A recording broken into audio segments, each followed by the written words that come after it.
আন্দোলন, পরীক্ষা স্থগিতের দাবি এবং পরীক্ষা শেষে লং মার্চ কর্মসূচিকে ঘিরে তৈরি হওয়া পরিস্থিতিতে বুধবার এইচএসসি ও সমমানের পরীক্ষা সুষ্ঠুভাবে হয়েছে। অন্য দিনের তুলনায় উল্লেখযোগ্য সংখ্যক অভিভাবক তাদের সন্তানদের সাথে নিয়ে আসেন রাজধানীর বিভিন্ন কেন্দ্রে। পরে পরীক্ষা ভালো হওয়ার কথাও জানান শিক্ষার্থীরা। বিস্তারিত মোহাইমিনুল খান অপুর প্রতিবেদনে। এইচএসসি পরীক্ষা পেছানো সহ ৩ দাবিতে সড়ক অবরোধ করে আন্দোলনের পরও বুধবারের পরীক্ষা নেওয়ার বিষয়ে অনড় থাকে সরকার। যদিও আগের সিদ্ধান্ত অনুযায়ী বন্যা কবলিত চট্টগ্রাম বিভাগে পরীক্ষা হয়নি।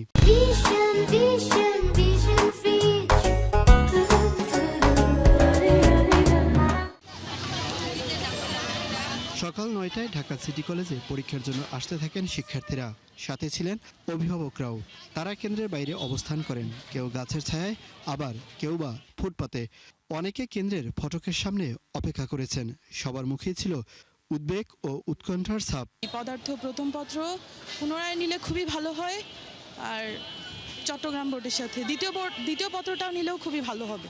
আমার মনে হয় আমার বাচ্চারা কালকে সারাদিন আন্দোলন করলো, তাদের আজকে পরীক্ষাটা স্থগিত রাখা একবারে উচিত ছিল। সারা রাত বাচ্চারা আন্দোলন করার পর আজকে কি লিখবে ওরা তো ওরকমও যারা আন্দোলন করছে তারাও তো পারবেই না, আবার যারা ঘরে বসেছিল তারাও চিন্তা করছে যে আমরা কখন স্থগিত আসে এই অপেক্ষায় তারা থাকতে থাকতে তারাও পড়াশোনা করতে পারে না। বৈরী আবহাওয়ার মধ্যে পরীক্ষা নেওয়া ঠিক হয়নি দাবি করে অন্য বিভাগের শিক্ষার্থী ও অভিভাবকরা বলেন, ভুল প্রশ্নে নম্বরযুক্ত হলে সমস্যা নেই, শিক্ষামন্ত্রীর পদত্যাগ কোনো সমাধান নয়, জানান কেউ কেউ।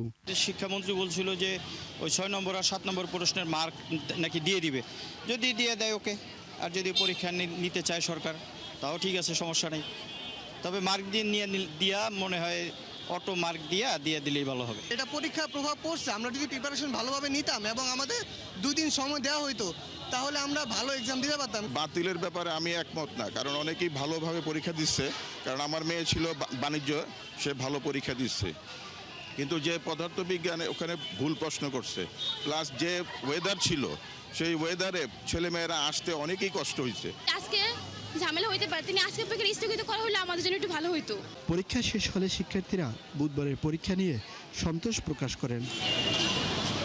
আজকে কোশ্চেনও ইজি করছে, এই জন্য আমাদের পরীক্ষা দিতে সহজ হয়েছে। আজকে পরীক্ষাটা ইনশাআল্লাহ অনেক ভালো হয়েছে। মানে পরীক্ষার প্রশ্ন হয়তো কঠিনও ভালো না, আবার বেশি সহজও ভালো না। মোহাইমিনুল খান অপু, ৭১, ঢাকা।